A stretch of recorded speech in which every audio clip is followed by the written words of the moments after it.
आइए सुनते हैं कहानी मिलाप। लेखक हैं मुंशी प्रेमचंद जी। लाला ज्ञानचंद बैठे हुए हिसाब किताब जांच रहे थे कि उनके सुपुत्र बाबू नानक चंद आए और बोले, दादा आप यहाँ पड़े पड़े जी उत्साह गया है। आपकी आज्ञा हो तो मैं सैर को निकल जाऊं, 2-1 महीने में लौट आऊंगा। नानक चंद बहुत सुशील और नवयुवक था। रंग पीला, आंखों के गर्द हल्के स्याही धब्बे, कंधे झुके हुए। ज्ञानचंद ने उसकी तरफ तीखी निगाह से देखा और व्यंग स्वर में बोले, क्यों, यहाँ के तुम्हारे लिए कम दिलचस्पियां हैं? ज्ञानचंद ने बेटे को सीधे रास्ते पर लाने के लिए बहुत कोशिश की थी, मगर सब असफल हुई। उनकी डांट फटकार और समझाना बुझाना बेकार हुआ। उसकी संगति अच्छी ना थी, पीने पिलाने और राग रंग में डूबा रहता था। उन्हें यह नया प्रस्ताव क्यों कर पसंद आने लगा, लेकिन नानक चंद उसके स्वभाव से परिचित था। बेधड़क बोला, अब यहाँ जी नहीं लगता। कश्मीर की बहुत तारीफ सुनी है, अब वहीं जाने की सोच रहा हूँ। ज्ञानचंद, बेहतर है तशरीफ ले जाइए। नानक चंद हंसकर बोला, रुपये तो दिखलाइए, इस वक्त 500 रुपए की सख्त जरूरत है। ज्ञानचंद, ऐसी फिजूल बातों का मुझसे जिक्र ना किया करो, मैंने तुम्हें कितनी बार समझाया है। नानक चंद ने हट करना शुरू किया और बूढ़े लाला इनकार करते रहे, यहाँ तक कि नानक चंद झुंझला कर बोला, अच्छा कुछ मत दीजिए, मैं यूं ही चला जाऊंगा। ज्ञानचंद ने कलेजा मजबूत करके कहा, बेशक तुम ऐसे ही हिम्मतवर थोड़ी हो, वहां भी तुम्हारे भाई बंधु बैठे ही होंगे। नानक चंद, मुझे किसी की परवाह नहीं, आपका रुपया आप ही को मुबारक रहे। नानक चंद की यह चाल कभी पट नहीं पड़ती थी। अकेला लड़का था। बूढ़े लाला साहब ढीले पड़ गए। रुपया दिया, खुशामद की और उसी दिन नानक चंद कश्मीर की सैर के लिए रवाना हुआ। मगर नानक चंद यहाँ से अकेला न चला। उसकी प्रेम की बातें आज सफल हो गई थी। पड़ोस में बाबू रामदास रहते थे। बेचारे सीधे साधे आदमी थे। सुबह दफ्तर जाते और शाम को आते, और इस बीच नानक चंद अपने कोठे पर बैठा हुआ उनकी बेवा लड़की से मोहब्बत के इशारे किया करता। यहाँ तक कि अभागी ललिता उसके जाल में आ फंसी। भाग जाने के मंसूबे हुए। आधी रात का वक्त था। ललिता एक साड़ी पहने अपनी चरपाई पर करवटें बदल रही थी। जेवरों को उतार कर उसने एक संदूकचे में रख दिया था। उसके दिल में इस वक्त तरह तरह के ख्याल दौड़ रहे थे और कलेजा जोर जोर से धड़क रहा था। मगर चाहे और कुछ ना हो, नानक चंद की तरफ से उसे बेवफाई का जरा भी गुमान ना था। जवानी की सबसे बड़ी नेमत मोहब्बत होती है, और इस नेमत को पाकर ललिता अपने आप को खुशनसीब समझ रही थी। रामदास बेसुध सो रहे थे कि इतने में कुंडी खटकी। ललिता चौंक कर उठ खड़ी हुई। उसने जेवरों का संदूकचा उठा लिया, एक बार इधर उधर हसरत भरी निगाहों से देखा और दबे पांव चौंक चौंक कर कदम उठाती दहलीज में आई और कुंडी खोल दी। नानक चंद ने उसे गले से लगा लिया। बग्गी तैयार थी, दोनों उस पर जा बैठे। सुबह को बाबू रामदास उठे, ललिता ना दिखाई दी। घबराए सारा घर छान मारा, कुछ ना पता चला। बाहर की कुंडी खुली देखी, बग्गी के निशान नजर आए। सर पीट कर बैठ गए, मगर अपने दिल का दर्द किससे कहते।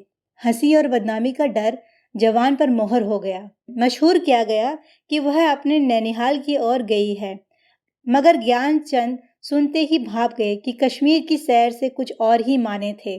धीरे धीरे यह बात सारे मोहल्ले में फैल गई, यहाँ तक कि बाबू रामदास ने शर्म के मारे आत्महत्या कर ली। मोहब्बत की सरगर्मियां नतीजे की तरफ से बिल्कुल बेखबर होती हैं। नानक चंद जिस वक्त बग्गी में ललिता के साथ बैठा तो उसे इसके सिवाय और कुछ ख्याल ना था कि उसके बगल में एक युवती बैठी है जिसके दिल का मैं मालिक हूँ। उसी धुन में वह मस्त था। बदनामी का डर, कानून का खटका, जीविका के साधन, उन समस्याओं पर विचार करने की उसे उस वक्त फुर्सत ही ना थी। हाँ, उसने कश्मीर का इरादा छोड़ दिया, कलकत्ते जा पहुंचा। किफायत शायरी का सबक ना पढ़ा था। जो कुछ जमा जथा थी 2 महीने में खर्च हो गई। ललिता के गहनों पर नौबत आई, लेकिन नानक चंद में इतनी शराफत बाकी थी। दिल मजबूत करके बाप को खत लिखा, मोहब्बत को गालियां दी और विश्वास दिलाया कि अब आपके पैर चूमने के लिए बेकरार हूँ, कुछ खर्च भेजिए। लाला साहब ने खत पढ़ा। तस्कीन हो गई कि चलो, जिंदा है, खैरियत से है। धूमधाम से सत्यनारायण की कथा सुनी, रुपया रवाना कर दिया, लेकिन जवाब में लिखा, खैर जो तुम्हारी किस्मत में था वह हुआ, अभी इधर आने का इरादा मत करो, बहुत बदनाम हो रहे हो, तुम्हारी वजह से मुझे भी बिरादरी से नाता तोड़ना पड़ेगा। इस तूफान को उतर जाने दो, तुम्हें खर्च की तकलीफ ना होगी, मगर इस औरत की बाह पकड़ी है तो उसका निभा रखना, उसे अपनी विधाता स्त्री समझो। नानक चंद के दिल पर से चिंता का बोझ उतर गया। बनारस से महावर वजीफा मिलने लगा। इधर ललिता की कोशिश ने भी कुछ दिल को खींचा। गो शराब की लत ना छूटी और हफ्ते में 2 दिन जरूर थिएटर देखने जाता, तो भी तबीयत में स्थिरता और कुछ संयम आ चला था। इस तरह कलकत्ते में उसने 3 साल काटे। इस बीच एक प्यारी लड़की के बाप बनने का सौभाग्य भी हुआ, जिसका नाम उसने कमला रखा। तीसरा साल गुजरा था कि नानक चंद के शांतिमय जीवन में हलचल पैदा हुआ। लाला ज्ञानचंद का 50वां साल था, जो हिंदुस्तानी रईसों की प्राकृतिक आयु होती है। उनका स्वर्गवास हो गया और जो ही यह खबर नानक चंद को मिली, वह ललिता के पास जाकर चीखें मार मार कर रोने लगा। जिंदगी के नए नए मसले अब उसके सामने आए। इन 3 साल की संभली हुई जिंदगी ने उसके दिल से शौदापन और नशेबाजी का ख्याल कुछ कम कर दिया था। उसे अब यह फिक्र हुई कि बनारस में चलकर अपनी जायदाद का कुछ इंतजाम करना चाहिए, वरना सारा कारोबार धूल में मिल जाएगा। लेकिन ललिता का क्या करूं? अगर इसे वहां ले जाऊंगा तो 3 साल की पुरानी घटनाएं ताज़ी हो जाएंगी और फिर एक हलचल पैदा हो जाएगी जो मुझे हुक्काम और हमजोलियों में जलील कर देगी। इसके अलावा उसे अब कानूनी औलाद की भी ज़रूरत नज़र आने लगी। ललिता को वह अपनी ब्याहता स्त्री मशहूर कर देता, लेकिन अब उसे ललिता से उस प्रकार की मोहब्बत ना रही जिसमें दर्द होता है और बेचैनी होती है, जो गले में पड़े हुए ढोल को पीट रहा था, जिसे बीवी की मोहब्बत उसी वक्त याद आती जब वह बीमार होता। और इसमें अचरज की कोई बात नहीं है अगर जिंदगी की नई नई उमंगों ने उसे उकसाना शुरू किया। मानव भावनाओं की यही साधारण दशा है। नानक चंद अब मजबूत इरादों के साथ सोचने लगा कि यहाँ से क्यों कर भागूं। अगर चला जाता हूँ तो 2-4 दिन में सारा पर्दा फाश हो जाएगा। अगर हिला किए जाता हूँ तो आज के तीसरे दिन ललिता बनारस में मेरे सर पर सवार हो जाएगी। कोई ऐसी तरकीब निकालता हूँ जिससे सारी संभावनाओं से मुक्ति मिल जाए। सोचते सोचते उसे आखिर एक तरकीब सूझी। वह एक दिन शाम को दरिया की सैर का बहाना करके चला और रात को घर पर ना आया। दूसरे दिन सुबह एक चौकीदार ललिता के पास आया, उसे थाने में ले गया। ललिता हैरान थी कि क्या माजरा है। दिल में तरह तरह की दुष्कर्मियों पैदा हो रही थी। वहां जाकर जो कैफियत देखी तो दुनिया आंखों में अंधेरी हो गई। नानक चंद के कपड़े खून में तरपदर पड़े थे। उसकी वही सुनहरी घड़ी, वही खूबसूरत छतरी, वही रेशमी सफ़ा, सब वहां मौजूद था। जेब में उसके नाम के छपे हुए कार्ड थे। कोई संदेश ना था कि नानक चंद को किसी ने कत्ल कर डाला। 2-3 हफ्ते तक थाने में तहकीकातें होती रही। आखिरकार खूनी का पता चल गया। पुलिस के अफसरों को बड़े बड़े इनाम मिले। इसको जासूसी का एक बड़ा आश्चर्य समझा गया। खूनी ने प्रेम के प्रतिबंध के जोश में यह काम किया, मगर इधर तो गरीब बेगुनाह खूनी सूली पर चढ़ा हुआ था और वहां बनारस में नानक चंद की शादी रचाई जा रही थी। लाला नानक चंद की शादी एक रईस घराने में हुई और तब धीरे धीरे फिर वही पुराने उठने बैठने वाले आने शुरू हुए। फिर वही मजलिसें जमी और फिर वही सागर और मीना के दौर चलने लगे। संयम का कमजोर आहात इन विषय वासना के बंटवारों को कहाँ रोक सकता था। हाँ, अब इस पीने पिलाने में कुछ पर्दा रखा जाता था और ऊपर से थोड़ी सी गंभीरता बनाए रखी जाती थी। साल भर इसी तरह गुजर गए। नवेली बहुघर में कुड़ कुड़ कर मर गई। नपेदिक ने उसका काम तमाम कर दिया, मगर इस स्त्री में नानक चंद की सौंदर्य प्रेमी आंखों के लिए कोई आकर्षण ना था। कभी बिना रोए कौर मुंह में नहीं दिया। 3 साल में चल बसी, तब तीसरी शादी हुई। यह औरत बहुत सुंदर थी, अच्छी आभूषणों से सुसज्जित। उसने नानक चंद के दिल में जगह कर ली और नानक चंद की गृहस्थी आनंदों से बीतने लगी। दुनिया के नाते रिश्ते अपनी तरफ खींचने लगे, मगर प्लेग ने सारे मंसूबे धूल में मिला दिए। पाती प्राण स्त्री मारी।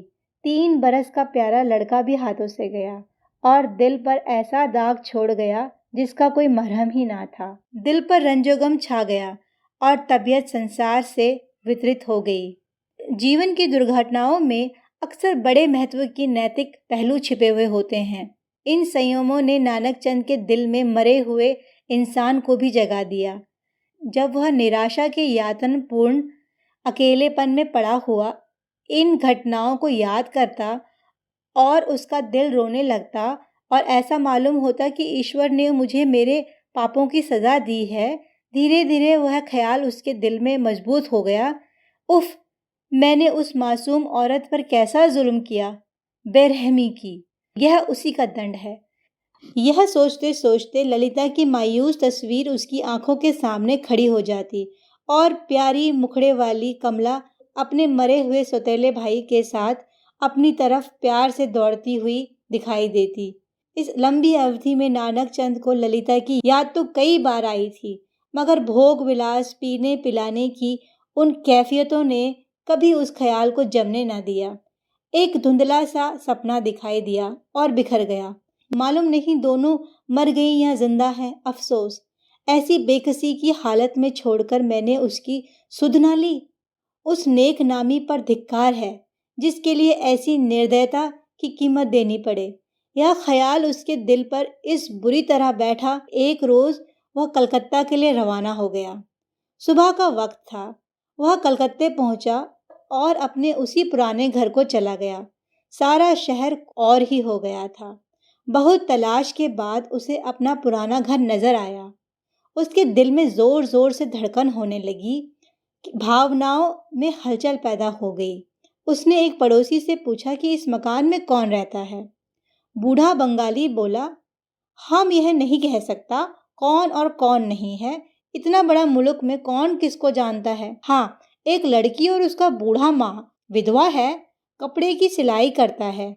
जब उसका आदमी मर गया तब से यही काम करके अपना पेट पालता है। इतने में दरवाजा खुला और एक 13-14 साल की सुंदर लड़की किताब लिए हुए बाहर निकली। नानक चंद पहचान गया कि यह कमला है।